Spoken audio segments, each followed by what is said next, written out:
Okay, hi everyone. Welcome to the semi-final of NSDC 2024. Yay!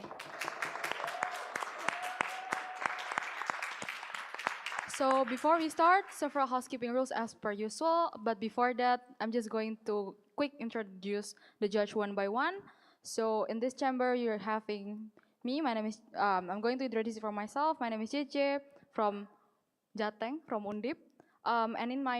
And in my right side, I have Kevin Kasuma from Jatim. Yeah, from Jatim. And we also have Marvin from Jabar. And we also have Kamanda from Lampung. We also have Marvel from Sulsel. We also have Mirwanto from mana? Sumut. We also have Kasekar from Jatim. So several housekeeping rules for the observers. Please maintain the room's quorum. If you want to feel free to like using your phones, but please keep it in a silent mode or in any mode that is not providing any sound. Okay, and for debaters, number one, don't forget to check the timer. I think the committee will provide the timer then there, and please do not speak exit 8:15. Above 8:15, the judges will going to not taking anything, and we're going to raise our hand. Second, don't forget to respect each other's POI overrings. If you want to accept, then just accept. Do not cut before 15 seconds is over. But after that, feel free to cut. We will also going to remind you if it's already 15 seconds. With that being said, to open the case, calling upon first proposition, time is yours. Here.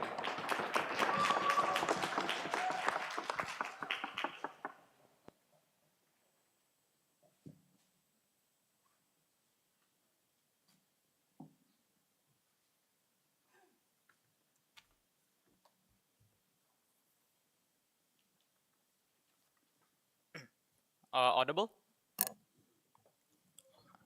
Is this audible?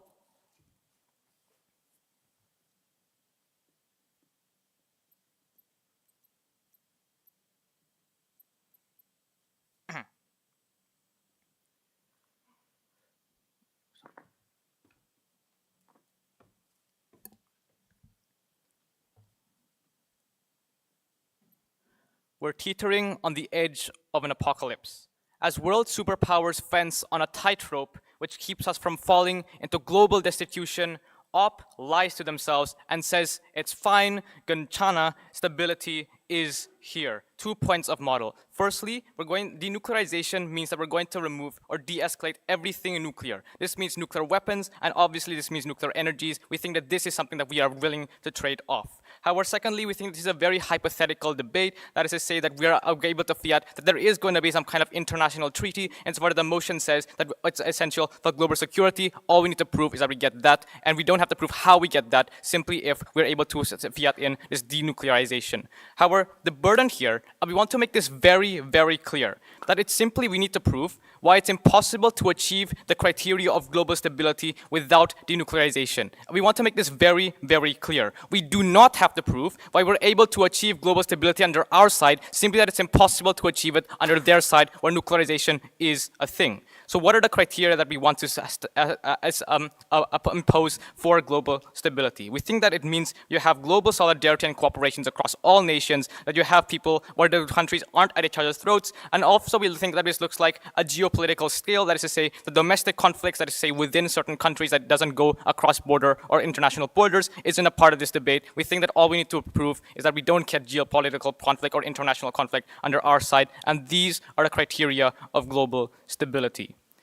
We're going to forward one thing in his speech. Firstly, on their side, nuclearization keeps countries from achieving global stability and solidarity through that. And I think the biggest contingent here is obviously going to be nuclear weapons. Why is this true? Because firstly, it's the immense destructive power that these nuclear weapons bring. Is that when you have a world war, or when you have simply a country going into another country and dropping a nuclear weapon, you have cities that are destroyed, you have civilizations that are lost, you have cultures that are lost, and millions of people are going to die. This looks like in Hiroshima, where people actually, where you have the biggest amount of people die in a big fire explosion, or even in nuclear reactors when they blow up. That is, say, Chernobyl, when you have these really long-lasting impacts. So that is to say that to this day, you still can't, as a civilian, enter Chernobyl because of the radioactive problems. And in Hiroshima, where everything is simply so, where you have like immense amounts of repercussions economically, but also simply the fact that the radiation persisted for so long. That is to say that they have immense destructive power, and they're able to end civilizations if they were to be let loose.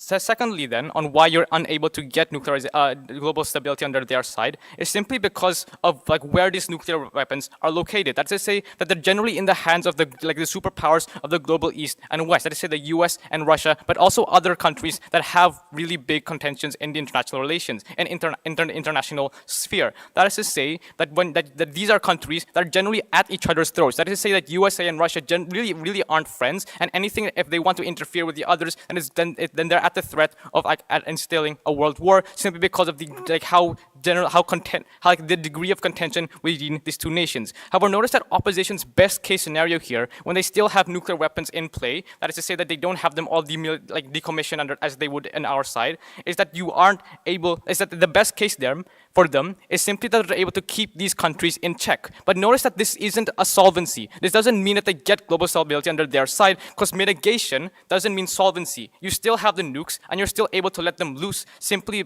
if every country decides to follow the Geneva Convention or something. It doesn't mean that you get global stability. Like a good analogy for this is, for example, if I'm holding an apple up the tree, then the apple is still going to fall. Like, I don't achieve the end goal of having the apple stay on the tree if I let go. That is to say that the mitigation isn't solvency in this case. However, empirically, that is to say a more general idea of what this actually looks like is that these countries are at each other's throats, and we are teetering at the edge of an apocalypse or a world war. That is to say there is a constant looming threat that means that, for example, certain things like humanitarian aid can't be sent from point A to point B simply because of the contention between each nation. How bad is this contention? We think that it's so bad to the point where these countries literally can't interfere with even the allies. That is to say that USA had a really hard time of sending aid to Ukraine simply because the enemy of Ukraine was Russia. And we think that insofar that the biggest threat or the biggest reason why they weren't able to do this is simply because Putin, or simply because the leader of Russia said that they would launch nuclear weapons. The reason why this is so bad is because you can't intervene insofar that if at the moment at which you release a world or a nuclear weapon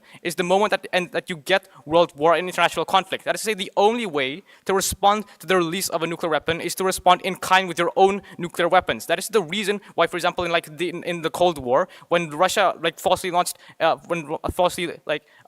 allegedly launched a nuclear warhead to Cuba, that's the moment, and that's why everyone is teetering on the edge of their seats, simply because they didn't want to admit that was the fact. Simply because if you did admit that there was a release of a nuclear weapon, then you got a world war, and you weren't able to prevent it in any other way.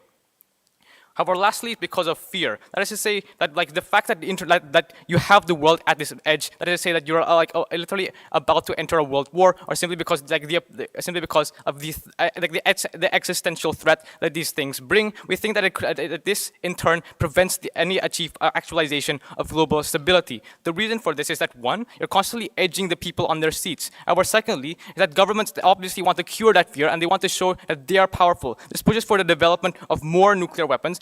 And we think that's also pressure from the people, simply because they want to ensure that the people feel safe in their own homes. The reason why this is important, and all that analysis is hinged on this one fact, is that all we need to prove is that their side doesn't get global stability. That is to say that all the fears will still exist under their side, even in the best case scenario. And we say, insofar that we can prove that global stability is hinged on the fact that you don't have these things, that is to say that you don't have countries at each other's throat, we think that it falls under our burden and it actualizes that burden, and we can win this debate simply on the grounds that they cannot achieve global stability. We are fine with trading off long-term development and all the things that nuclear weapons bring, and all the things that nuclear energy and all the things that nuclearization brings beneficially, that is to say, for example, things like energy, which is likely what they're going to bring, insofar that their side cannot prove that nuclear weapons like in and of itself are able to bring about the prevention of global stability. We think that for those reasons we're able to win this debate. Audrey is going to prove to you why then you don't get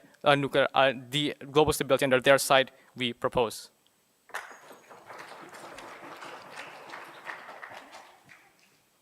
Within the speaker for the final speech, to open the case of op, calling upon first opposition, time is yours. You hear.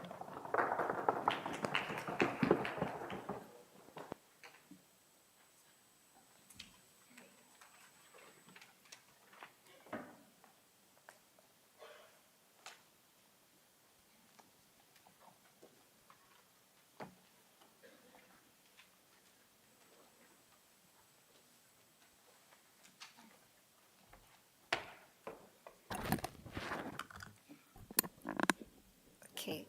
Hello? Am I audible? Okay.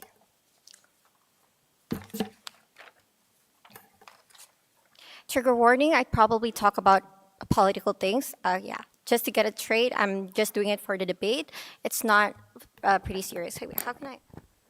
Okay. Okay.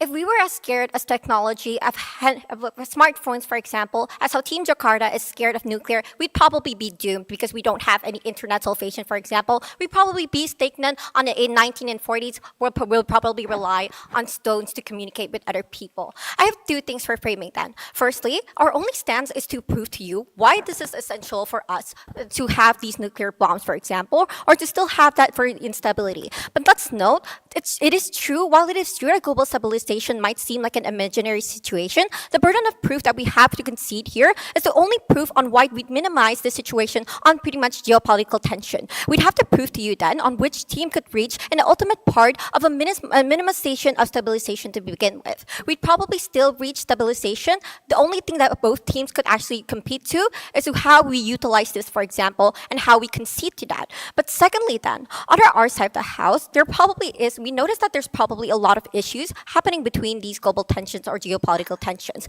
that do not only tend on geopolitical issues, for example, like international relations between countries, for example, but also coming from a lot of issues such as environment, such as everything that's currently happening right now in the current status quo that is still yet to be undiscussed by them. But I have two rebuttals then. Firstly, what did they say under their side of the house? They say that geopolitical conflict constantly happened and this has been immensely destructive. But what were the examples that they give to you? Firstly, they talk about Hiroshima and how America bombed them. I think opposition missed the whole context of happening the colonization and the mass imperialization that Japan did. Because not to you that they weren't really a great individuals to begin with, they committed lots of war crimes. I think it exactly shows to you how we only use these nuclear bombs, for example, in a place where it seems like a crucial part. We only use this when other countries are absolutely threatening to us. That is the exact scenario they provided to you. But secondly, it shows to you that it probably isn't exploited massively under our very worst case. But when it is, even if that's true, let's look that even Japan has already rebranded themselves all over about anime, and they still develop under certain situation. They still can develop as a country, even if they probably ruffle to this ground for a certain incentive.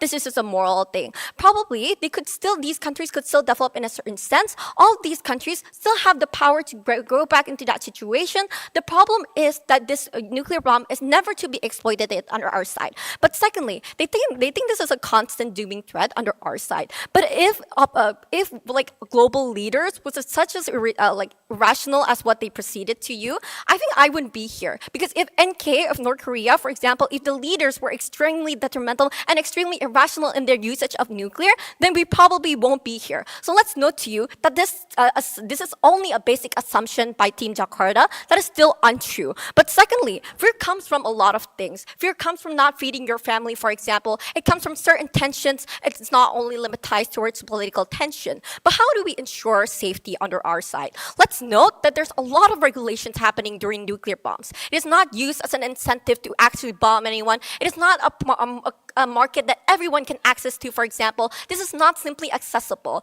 It is simply noted that the government or whatever probably has the authority to use this safely, for example, simply because they have a lot to worry about.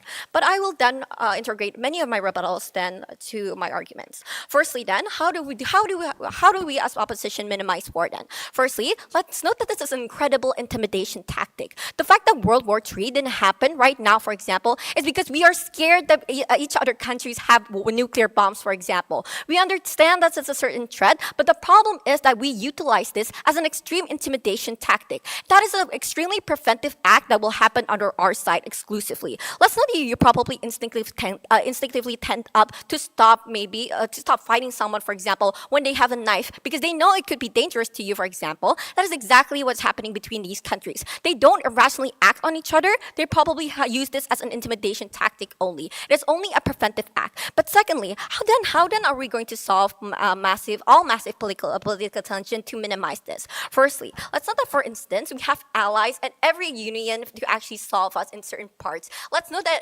exactly what PM stated to you, all of the bigger countries probably have this. This is a note to you. Bigger countries have better alliance, for example, like the UN or any NATO, for example. They have bigger capita or mass to have protection under their side of the house. But then let's note, this probably won't happen because you're still intimidating. Like the fact that probably Indonesia wouldn't suddenly cause conflict with Russia, for example, is because we're scared of all of the political power that they hold under this debate. You probably won't happen. This war probably won't happen. But secondly, let's note that every governmental have a specific moral ethic to simply regulate all of this, like North Korea and stuff. Exactly. Not because you have the bargaining power, example, you now actually neutralize this under your side. Does this become extremely harmful? Because note that right now you still have the guns or whatever. You're just denuclearizing them, right? For instance, you still have weapons, for example. This is the massive thing that is still a major threat under DKI. But then again,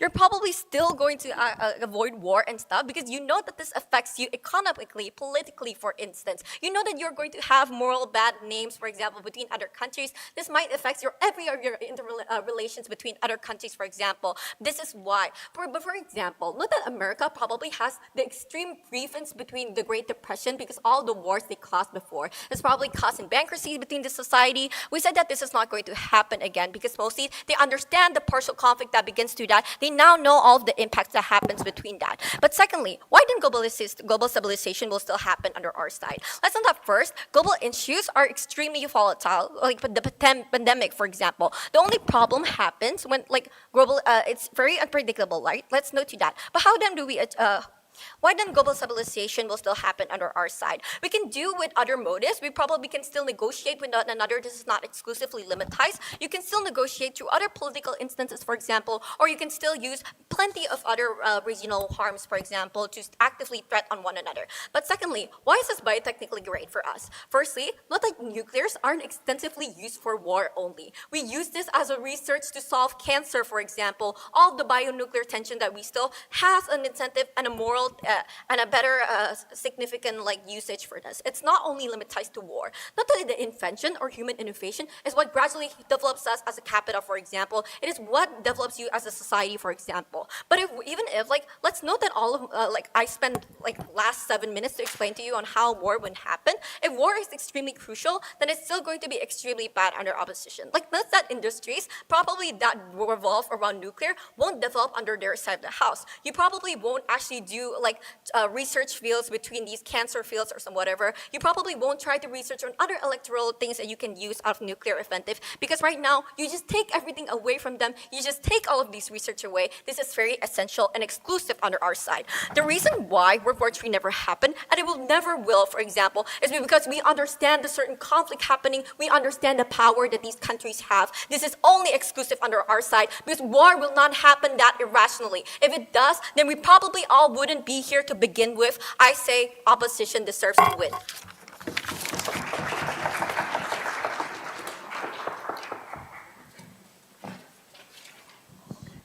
I thank the speaker for the final speech. Next, calling upon second prop to continue the case. Before we continue, just one disclaimer for speakers and for debaters that have not yet speaks. Please do not move your microphone too much because it's quite affecting the live stream audio quality. So yeah, just a notification. That's totally fine. Yep, second prop can start.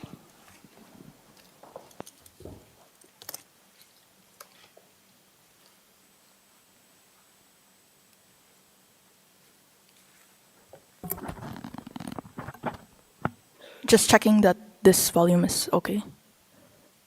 Okay.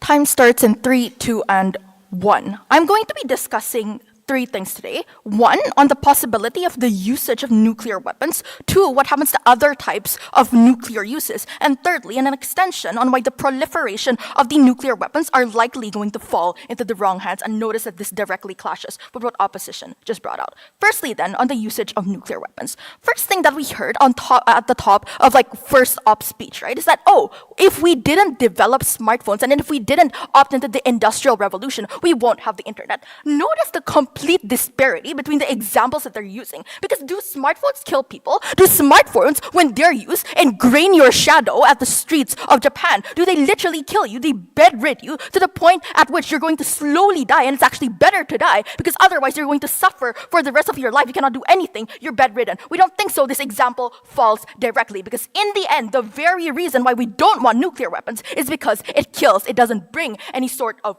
good innovation on our side of the house. The second thing that they challenge, right, is that our Hiroshima example doesn't make sense because it like happened in the past or whatever. But notice, what actually happened during the Hiroshima and Nagasaki bombing is that it was done because of a translation error, and it's called mokukatsu. It's because when the Japanese and when the American were actually trying to negotiate with each other, there were translation errors made by the Japanese people, so that in the end, the Americans thought that the Japanese said that they did not want to like submit to their demands. In the end, America bombed them. The Hiroshima example then just goes to show how like likely it is for actually even rational actors to opt into things like nuclearization because of X factors like translation errors and stuff like that. We think that's the very reason why we should ban this in the first place. Third thing that they told us under the usage of nuclear weapons is that you could go back to these countries, and the fact that Japan already developed is a good thing. But firstly, note that this is a concession on their side of the house because they literally conceded that it's possible for the usage of nuclear weapons to even exist in the first place. That's why our case still stands. But secondly, we would tell you that a lot of people literally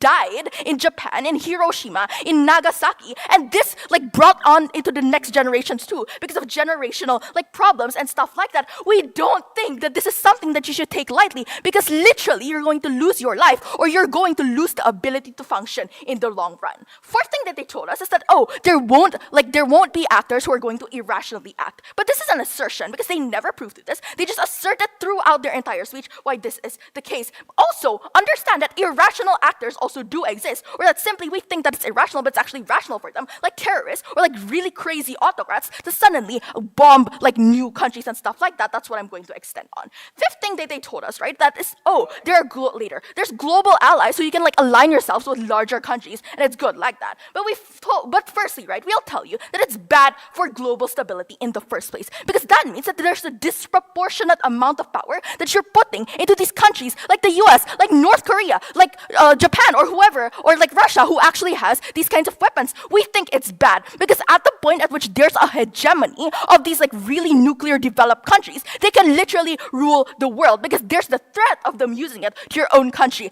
I think that's a lot of the reason also why, for example, it's so easy for Russia to suddenly go into Ukraine and suddenly cause a lot of problems because literally they can just say, we are going to like bomb you, or otherwise then you have to capitulate to our demands. That's why they capitulated to their demands, right? But other than that, right, the fact that some countries don't really care if there's global allies or not just goes to show, like for example, in Iran, even though there were a lot of like regulations and stuff like that, the fact that these kinds of countries actually still opted into these kinds of things means that global allies don't even matter in the end if there's still going to be some like actors who don't really care if America is going to bomb them in the first place. We don't think that's a good thing because it literally threatens the stability of these countries. But understand then, the problem is also not even the usage of nuclear weapons, it's the threat of nuclear weapons that we say is necessarily bad. So we don't even have to prove that nuclear weapons are going to be used anyways. The fact that it exists and the perception that is underlying in society is what actually is bad. Because one, understand that you're never going to get mutually assured destruction, which is what they say is going to happen on their side of the house unless every single country actually has nuclear weapons. We don't think it's possible. No one has the money for it. They don't have enough resources for it. And there's going to be like a lot of arms races anywhere because like the big powers are going to keep competing for it, we don't think the small countries are going to be able to do it anyways. But notice, what does this mean, right? There's going to be a lot of tension anyways, because the threat is still lingering. And understand that even if you, as like a rational political leader of a country, thinks that the leader of North Korea is not going to suddenly bomb you, understand that your citizens don't. There's still a rampant perception within society because you're going to be scared as a citizen at the point at which North Korea says we're going to bomb your country. So obviously there's going to be a lot of political goodwill within the country to want you to retaliate, and we think that's bad because that means that it's going to worsen the conflict. One, in terms of like policies that are more aggressive, or like responses that are more aggressive, or they're just likely to go into war in the first place. But two, that also sheds light into the end of the spectrum that is super violent, because now they have a justification for being violent and aggressive to these other countries at the point at which the countries literally said that we're going to bomb you. Sure, POI. If you talk about like Japan and those kind of things, for example, it's okay and it's a trade-off because Japan killed a lot of people in Indonesia, for example. Okay, but the one who actually put the people in the first place into like the wars and like colonized Asia is not the people who literally died. Understand it's the political leaders who made the decisions that's completely disproportionate. Why did you suddenly kill a baby in Japan when it literally just got born and it's the fault of old men over there anyway who made these kinds of decisions? Doesn't make sense. Secondly, on why there's other like on the other usages of like nuclear or whatever, we told you, right? Because of the fact of things like Chernobyl or Fukushima and the fact that these like types of like nuclearization is very, very volatile means that it's extremely likely, since it already happened twice under tight regulation as well, for them to suddenly explode and cause like all types of contamination and literally kill a lot of people. We think that's bad. But then when they talk about like innovation and stuff like that, we think that's symmetrical. We can there's also other like alternatives towards cancer research, like stem cells or stuff like that. But more so, we would say on our side it's better because you can do more research at the point at which you don't have to spend so much resources on nuclearization and you opt into like the whole arms race. Finally, an extension on why the proliferation is likely to fall into the wrong hands. How does the proliferation manifest? I think three ways. One, quantitatively, because there's more. It means that it's easier for it to fall into the wrong hands. But two, because there's a nuclear arms race, right? Because you don't want to look weak. The big countries are going to keep competing, and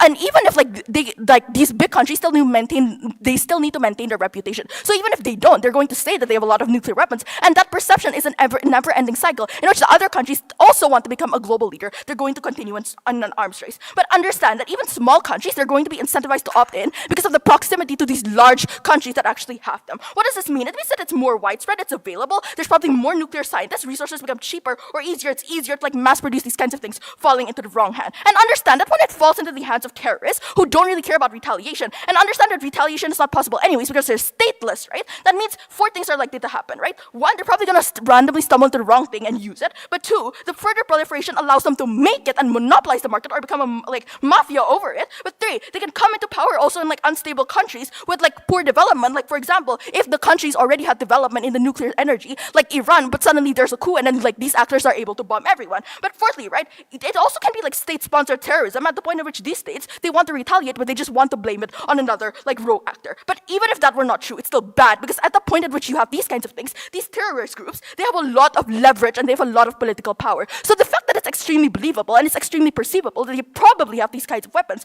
when they say they have those kinds of weapons and are going to use it, that necessarily means that they get a lot of political leverage. For example, for them to get resources, or for example, for them to get like political or like international legitimacy and like amnesty for their crimes. We think that's really bad for global stability. For those reasons, I'm so proud.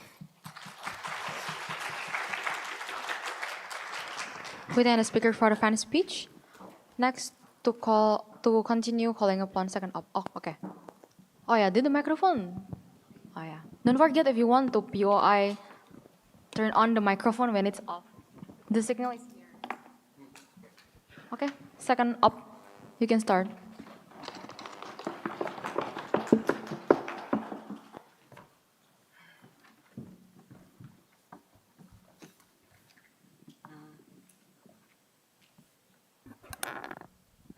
Okay, am I audible?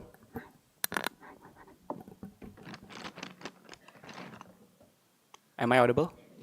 Okay. Yeah, trigger warning because maybe I'll talk something sensitive, doesn't mean to offend anyone. Okay. Zombie apocalypse, alien, pandemic, always happen and can maybe happen. This is an urgent and emergency situation that is inevitable because we don't know those kind of space, for example, what can happen to us, for example, and those kind of stuff. They cannot just throw out a burden by saying that development is not important. Meanwhile, right now we are developing everything, for example, for the access and those kind of social mobility, for example, and making those kind of stability better. If I can prove to you why those kind of things is important, we win this debate. 5 framings debate. Number 1, I think it's very unfair to throw a burden by saying that we just a comparative trying to say that why nuclear is bad thing, for example, and cannot achieve those kind of global stability. They still have a burden, right, to prove to you those kind of benefit cases, why those kind of things can possible to happen under their side, and how they can trying to maintain those kind of like global stability, for example, in the status quo. At least they have to trying to explain to you the process analysis on how you're trying to achieve those kind of global stability. But second thing is when nuclear will use, because this debate is very he says he says. They say that nuclear is irrational and those kind of stuff. Two reasoning in here. Number 1, I think there is a backlashing characterization, because if it's true that nuclear is very dangerous, for example, they will likely to using carefully, for example, not just like specific like a toy, for example, just using a random places, for example. They will using a strategic, for example, and specific question, because those kind of things, for example, can increase those kind of like approximate harm, for example, to you, for example. They will likely to not bombing those kind of things. But second thing is the thing that what Joy trying to give you on the setup is that nuclear, and inside of it, for example, and trying to use it, have this kind of regulation, for example, trying to regulate them better and strictly. This is something that I want to talk to you, because the scrutiny of like those kind of nuclear weapon, for example, is already exists in status quo, and I think nuclear is not just a weapon; it's about the development, for example, researchers and those kind of stuff. But thirdly, we are not living in the world where right now is a colonialization. It's very unfair for them to trying to say that nuclear is not important and yada yada yada. We live in the modern and liberal era, which we need those kind of resources. For example, the moment that right now environment, for example, we cannot just only relying to those kind of like batu bara, for example, coal or whatever it is, for example, and those kind of energy, for example, because we have to develop something new, for example, renewable energy, for example, for those sake of the global stability, for example. If I can prove to you to that, we win and go to grand final. But fourthly, talk about the Japan thing, for example. I think it's okay anyway, because those kind of like form of deterrent effect, for example, to making Japan to not colonize every people in the status quo, because Japan already caused a little harm, for example. But how do I respond to this? You're killing an innocent people, for example. But exactly if you don't want to, your society are being threat, for example, and those kind of fear, for example, you will likely to just keep your behavior to not do something that is extreme, for example. You're likely to not attacking people because you know maybe America can likely to just using this missile, for example, trying to attacking you better. It shows to you how it's making the global stability and global solidarity we cop their benefit. But lastly then, why there's a nuclear weapon? This is a unique analysis that what opposition will tell to you. Two analysis. Number 1, maybe Albert Einstein making those kind of nuclear and inventing those kind of nuclear to making those kind of development, for example. That's why we always researching something new, for example, for us to making and substitute those kind of things, for example, that we cannot have. But secondly, we have those kind of urgency, the environment issues, for example, and those kind of energy, for example, or maybe the pandemic that maybe we cannot know and predict, for example, what can happen and those kind of stuff, for example. If I can prove to you why those kind of is important and they cannot purchase is an exclusive benefit. Two classes my speech. Number 1, let's talk about the principle level. Second, about the practical things. But before that, one thing that I want to note: Jakarta no delta in this debate, because they just talk about like war, and war. But I think war is symmetrical, because here's the thing, judges. I think the disparity gap of the power will still exist. America cannot be equal in Indonesia just because they don't have any missile power, for example, and those kind of nuclear weapon. It shows to you how under their side war can happen, colonialization still happen. I'm so sorry you killed their own cases. War is not important thing to talk about this debate. Two classes my speech. Number 1, let's talk about the principle level, for example. Why principally need those kind of nuclear, for example, to save those kind of livelihood of the people. But secondly, I will talk directly about the practicalities about their war and those kind of things, for example, and colonization. But before that, NPOI. 3. There's still things like hydropower, geothermal energy, biofuel. Why isn't that enough? I think those kind of things prerequisite to making those kind of good, for example, you need those kind of nuclear weapon anyway, or like nuclear things, for example, because nuclear right now is a base of energy, for example, for us to trying to do a researching, for example, to more and inventing something that is grateful for us, for example, that we can use right now. Maybe my mic right now using a nuclear weapon, I don't know about this. But one clashes that. Let's talk about the principle level in here, right? There's a one observation. The only principle that they say that, we want a global solidarity, for example, in the status quo. 3 responses for this. Number 1, there's no likelihood. Why suddenly America will likely to be friend with Indonesia, while likely to China to be friend with Indonesia? I don't find any reason and clear analysis about this. But second thing is, I think notice how the prerequisite for you to always following those kind of people, for example, and trying to making and maintain those kind of stability, if there is a threatening that exists in status quo. Right now, we as an Indonesia, we're likely to be a solidarity because we know there is a threat, for example, from the outside of us, for example, in the status quo. It shows how to you under our side, using this kind of nuclearity, it's unified we as a global, for example, maybe attacking those kind of alien, for example, that maybe suddenly can happen, for example, in the status quo. But thirdly, thirdly, exactly, on the other side is bad. Exactly, if you talk about the global disparity, I think disparity still happen in both sides, but at least we mitigate it better, for example, because right now we have the same power, we have those kind of like power to trying to preventing something that is exists. What is our principle then? Three things in here. Number one, we triggering those kind of research. This is important though for the livelihood of the people. Without those kind of research, for example, maybe we cannot survive in here, maybe I cannot standing in here, for example. But secondly, we talk about utilitarianism, because at least in the very worst case that we have to trade off, there is a war, for example, in the status quo, we killing a lot of people and those kind of things, for example, is for a greater good in the future, for example. The reason right now, for example, maybe later there is a like war, for example, between the North Korea and those kind of stuff. Maybe it's for safe, for example, the continuity of the people and the suffering of the people instead of the North Korea, for example, and those kind of stuff that can happen on the our side. And I think this is exclusive contribution. But lastly, then there is an important principle in IR. It's about interconnectivity. You will likely to not attacking those kind of each other, for example, because you need them, for example. They will likely to not attacking Indonesia because they need like the resources from the Indonesia, for example. Or maybe the logic is simple. I think you always have an interconnectivity. If Russia die because those kind of missile, for example, who the one that can export our oil, for example, in the status quo? It shows how interconnectivity still happen on the our side. But second clashes then, let's talk about the practicality, right? There's a two observation in this debate. Number one, they're trying to say that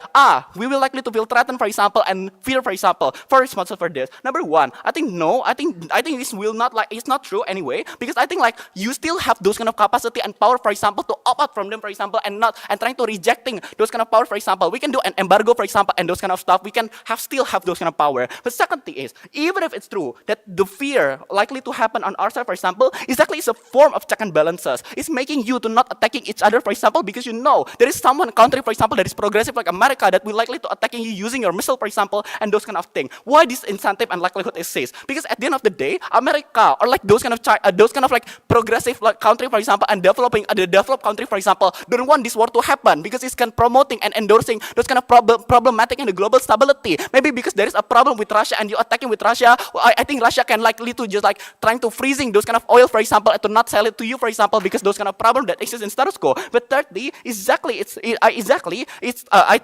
there is no irrationality, right? Because every developing country, the one that developed country that have this kind of nuclear weapon, they will likely to not use it, likely do those kind of things, for example, because like this is a very dangerous thing. But yeah, we can give a deterrent effect better. What is the way in here? Two things in here. Number one, we talk about the livelihood of the people using PLTN, for example, and nuclear things, for example, trying to developing our electricity and those kind of stuff is important. Because notice these things. I think not every country have those kind of those kind of resources, for example, and natural resources trying to developing are better. On the other side, we make it more accessible. We make it, for example, developing into something that innovation, for example, maybe we can using nuclear, for example, we can making something that preventing those kind of nuclear harm, for example, trying to make it more good weapon, for example, in the status quo and those kind of stuff. What is the extension in here? Number one, we save those kind of small people, like the magnification, those kind of problem that exist in status quo, the pandemic and those kind of stuff, for example, that exist in status quo. But second, we make it more accessible. Everyone can access this. This is an important thing because the prerequisite to making a good of the global stability, you have to save those kind of people first, like the small people, for example, in the status quo. That's why I'm very proud to go to grand final.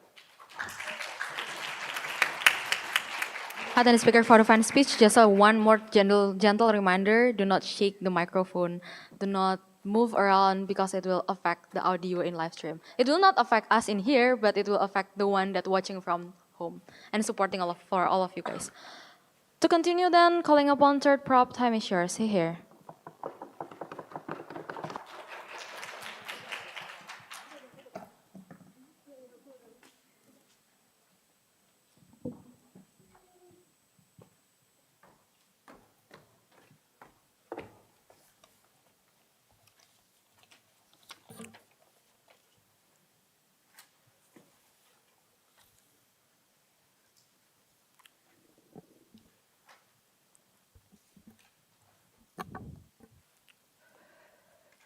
No matter how beneficial it will ever be, there's no point if with one single bomb, a country can literally disappear.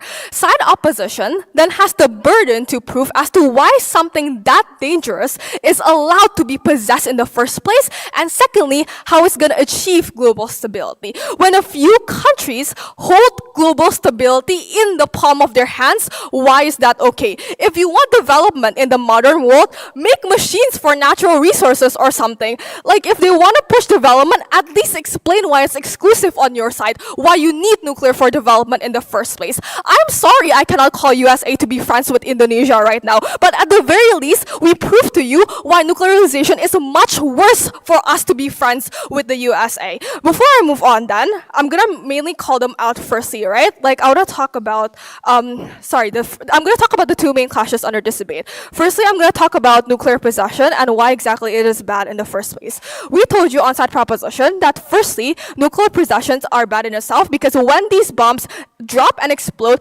every single living organism for miles around is insanely incinerated.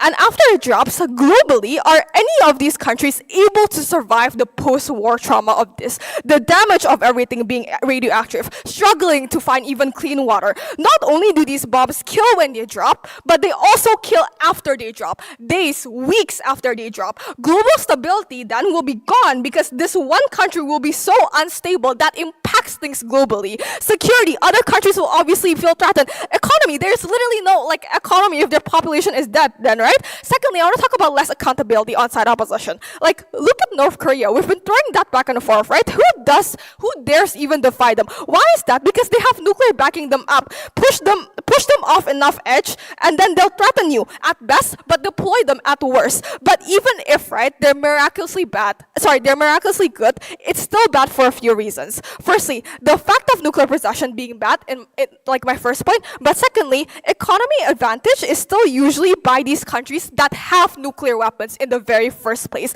But economic advantage also means nothing if you have physical threat then, right? Because these things are physical, they directly impact you, not only your economy, but also people. They impact lives too, physically, right? So what has then side opposition told you in regards to this? They said that, oh, these leaders are rational. They won't deploy these bombs. We've explained to you why these leaders can be irrational at times, right? But I'll concede. I'll say that, okay, fine. Maybe these leaders are so rational at best, right? Why is intimidation still a bad tactic? Firstly, panels, remember the motion, global stability. If countries are intimidated, they're less likely then to reach out to these other nations, meaning global stability won't exist in the first place if countries don't reach out to each other. But secondly, global stability cannot exist with intimidation. You're more likely then to be scared to build trade with USA, for example.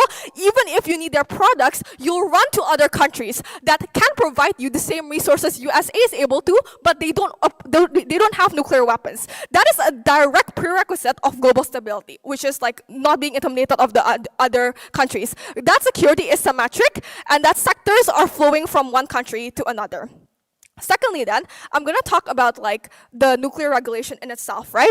What have we told you on proposition? I want to mainly argue about why nuclear regulation is not sufficient enough on side opposition.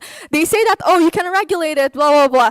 That is not true for two main reasons. Firstly, nuclear is very complex, right? Even the most developed countries struggle with this. But secondly, it's also extremely expensive. Human resources to pay these workers, especially a job that is at that threat, meaning that people need the money incentive later on to go to these kind of jobs, meaning that you have to put more expense not only obtaining these nuclear weapons, but maintaining that is also much more expensive. But secondly then, I want to say that regulation does not alter the real problem. When nuclear weapons are plentiful, it is more likely that they fall to the wrong hands, right? I'm going to expand this later. Why is that then? Firstly, nuclear as a trend in side opposition's case is enticing. Everybody wants a piece of it. That's what they want, right? Especially when the trend is currently only on the major developed countries who own them, then countries' interests are obviously more piqued, right? If you see USA having these nuclear bombs, are you more likely to want to have them too? Obviously, right? Because USA is developed, USA is great, you think that you want to be like them too. So then what does this impact? This impacts two different things. Firstly, this creates a system where countries would trade off certain sectors to earn these nuclear weapons, to earn these nuclear sectors, to force their way in the industry, even if they're not ready for it, for the label of quote unquote being competitive or even fitting in the first place in the global region scheme. But secondly, it has happened in history where many former Soviet weapons are passed to terrorists or more often than not mafia, who for firstly more often than not they do not know how to handle these weapons, right?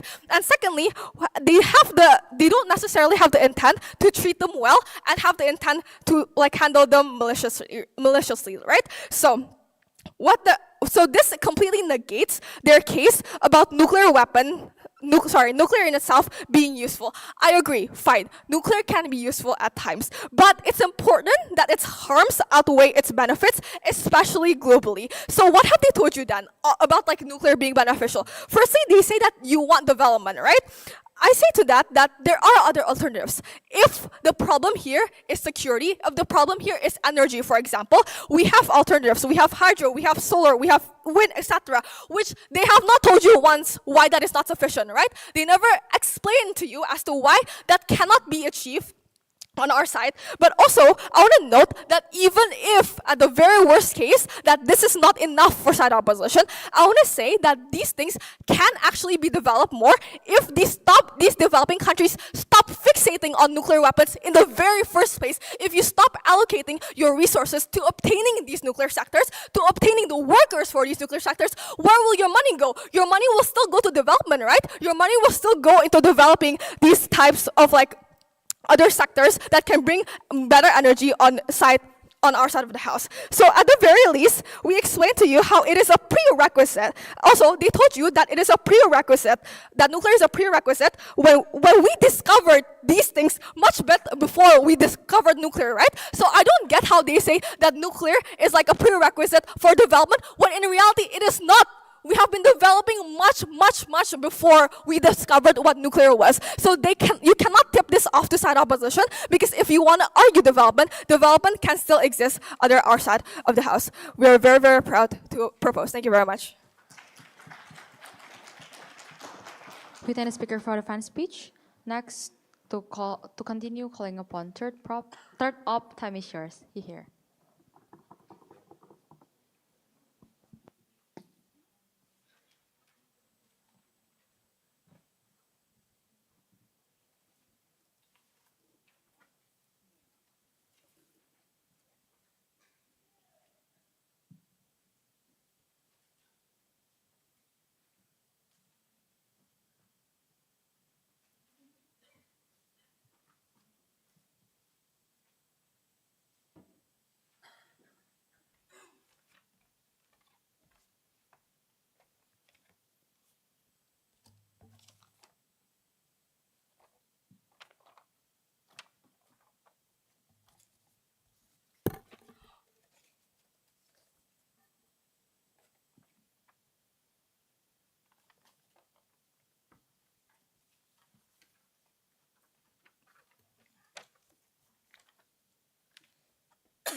Is this clear?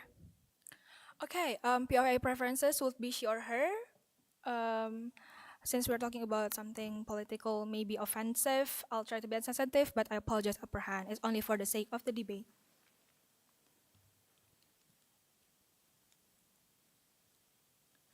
Propositions of the House already failing this debate when they say that they don't need to prove anything, but they only need to prove that why under our side global stability wouldn't exist, which I will prove you in my clash. But two point of things that is very that I will highlight from their arguments. First, that how under our side the nuclear share will be unfair because it would only cater into the high developed countries such as USA, China, etc. And they said that it's not fair. That's why it's not justified. But we say that this is very justified because they are the one that have the ability and the technology to do that. And second, the fact that they said under our side there will be a threat and then fear that what will happen under our side. I believe that I will prove this under our side. But these two arguments I will use these two arguments to prove all of my arguments on why stability, global stability will exist under our side. Okay, go to my clash.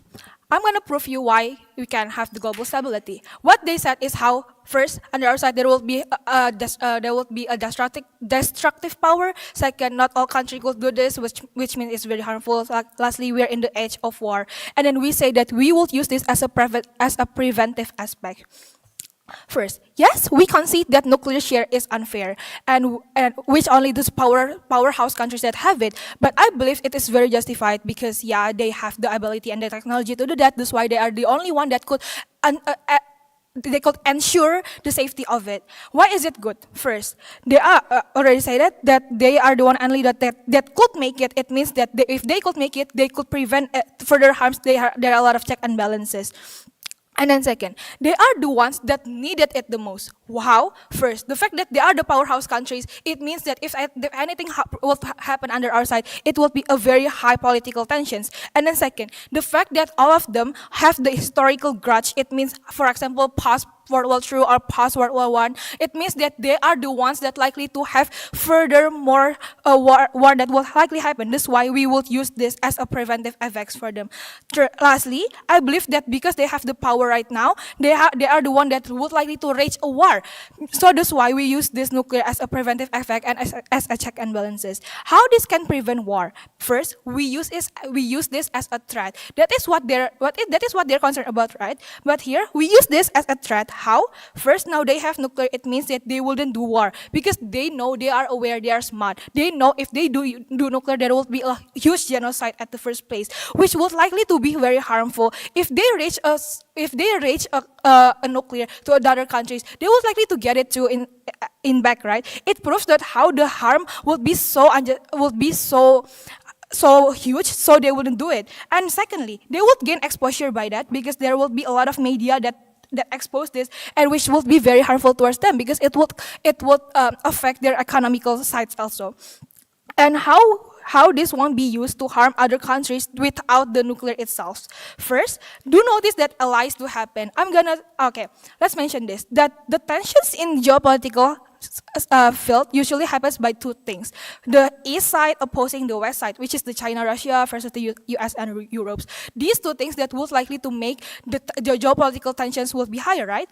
And why is we would use this to as a preventive effect? First, the fact that if a country attack another country without an ally or without a nuclear, I believe that the opposition side of the opposition side will help you. For example, if USA bomb Indonesia, of course the China and Russia will run to help Indonesia, so the Indonesia will ally with China. It proves that how under our side it proves that how under our side we will use this as a preventive aspect and use this as a check and balances. And I believe that how the opposition side of and then second, the fact that now it is only a big countries that have nuclear, we believe that we can ensure the global stability. How? What is their concern? First, genocide. Second, misuse. Lastly, mistranslations of Japanese things. Lastly, bombing. This wouldn't happen. Why? First, the fact that they are very conservative about who can have the nuclear, it proves that they are being very careful because they know that the effect will be so big. That's why they would be very careful about that. Second, they are advanced, they are progressive, they are the one that make it. Of course, they know how to fix it. Lastly, I believe with that, they will have a huge security because right now, nuclear is seen as something that is very exclusive. That's why they will ensure it. They will keep it and they will secure it because so no one would misuse it. How do I weigh this? First, significancy. I believe that they would here the countries would use this as a considerations for they to do anything because why? First, opposition side of the house cannot prove on how without the fear that they are concerning people wouldn't just rage a war. Why? First, the fact that now they have the same bargaining power. Second, the fact that if they rage a war, the impact wouldn't be so harmful. That's why war isn't something that would need a second chance or second considerations under your side. Lastly, about safety. I believe that you cannot compare this with the Chernobyl or the Hiroshima. It's just not compatible. The fact that Chernobyl and Hiroshima already existed maybe like almost 100 years ago, it proves that the technology things is not really compatible if you compare it into now. I believe it is not very charitable from them. Secondly, the fact that nuclear area are very sterile, it proves that how safety will be very ensured because do notice on how in UGM itself there is a nuclear Jurusan nuclear. It proves that, and people still live around that. It proves that how it is very safe at the first place. So I don't think that safety is your main concern. Secondly, I believe that safety couldn't be proven under your side because first, I believe what is your preventive effort? Weapon with this? Because under your side, people will just easily wage a war because right now you don't have any check and balances, right? Exactly why Before fear seven? will later. Exactly why fear we could use this as something that will prevent anything. First, in macro level, because now countries are afraid to attack each other, and second, micro level, because now citizens wouldn't just offend another countries. That's why stability will exist on our side. POI. You want China to send back bombs if USA were ever to bomb us, so do you want to prevent war or cause war? That's why I said that this is a preventive effects. I believe here China. Let's say this. I believe that they are aware of how the impact will be so big. That's why they don't want to do this because they don't want that to be happen to them. Because just use logic. If they are in the same bargaining power, they will just easily attack back, right? That is what we want to say. That is why under our side we said there is a preventive effects because they are aware of the harms, and that's why they will then just easily so irrational as you said. And I believe what is still standing under our side is the fact that the nuclear will effectively use into environment and a lot of educational things. Because do notice, in environment itself, nuclear is the most significant and effective way to enhance the electricity itself. The fact that if you want to say about sun things or like solar panels or whatever, do notice on how solar panels needs a lot of area, needs a lot of usage. I believe it is not as effective as nuclear. Nuclear just only a bit of nuclear could raise a lot of electricity. That's why I believe this is the most effective way to use this, and you cannot provide under your side. The alternatives will be more beneficial on our side. That's why Kaltim needs to go to grand final. Thank you. We thank the speaker for the final speech. To conclude the debate from side up, calling upon opposition reply. Time is yours. See here.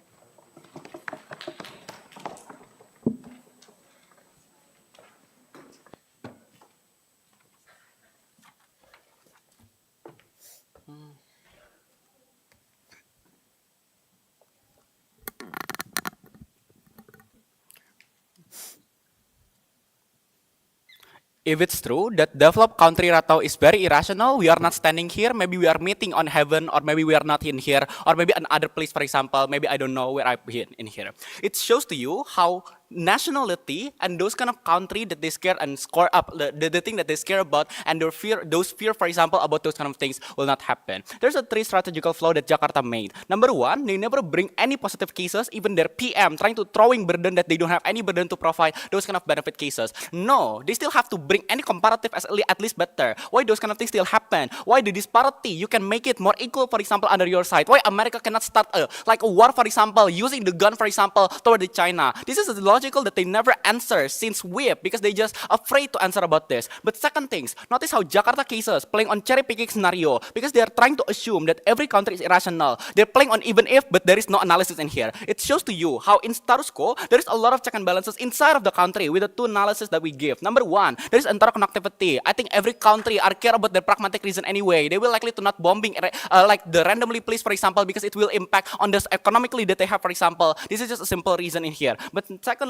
even if it's true that they are very irrational, we say there is a lot of check and balances to forcing them to be more rational, like what Ellie told you and me told you about the threat that exists that being utilized to trying to controlling those kind of stability of like regional, for example, and those kind of stuff. But lastly then, notice how the cases from Jakarta, there is no delta. They're trying to just say that, we want to start, there is a war and crime, for example, that exists in status quo. We already give you a lot of layer with a three analysis why this is wrong. Number one, we say that there is a lot of check and balances, regulation inside of the nuclear and those kind of stuff. How they respond to this?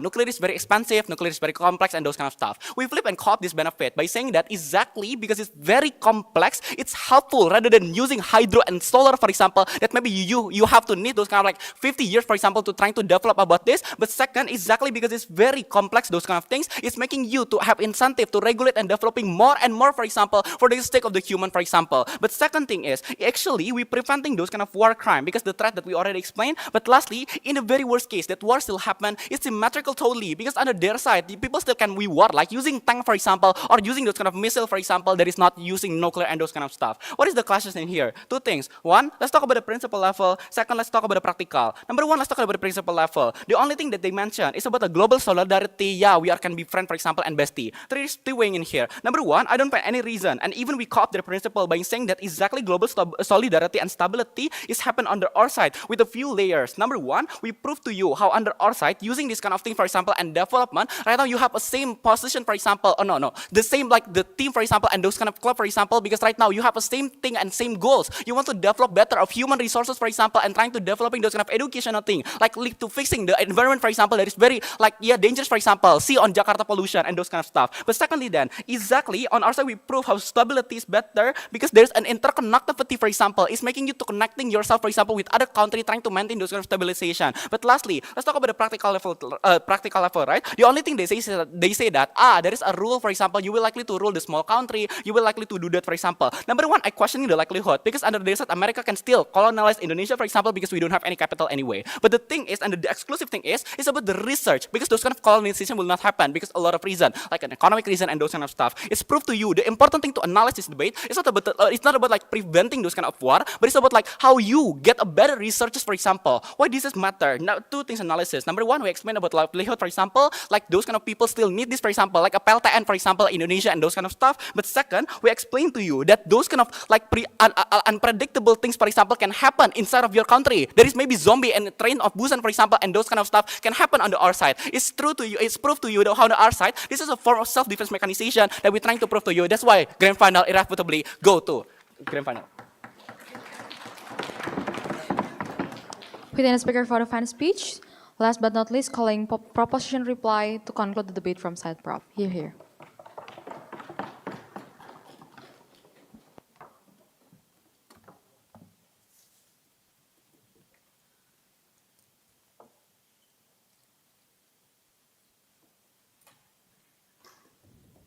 Time starts in 3, 2, and 1. Note that we told you from the first sentence coming out of our first that our burden was never to prove that we're suddenly going to be able to make America and Indonesia best friends, and suddenly that on our side of the house, global stability becomes perfect. There's nothing absolutely wrong. Because we think that sure, nuclearization or denuclearization doesn't exist in a vacuum. There's multiple of other problems. It's never our burden to prove why simply with denuclearization you can get things like global poverty, global south, colonialization. Makes no sense at all coming in from reply. But note, secondly, right? There's so much new material coming in from reply responses. It's too late for you to do that. Don't take that.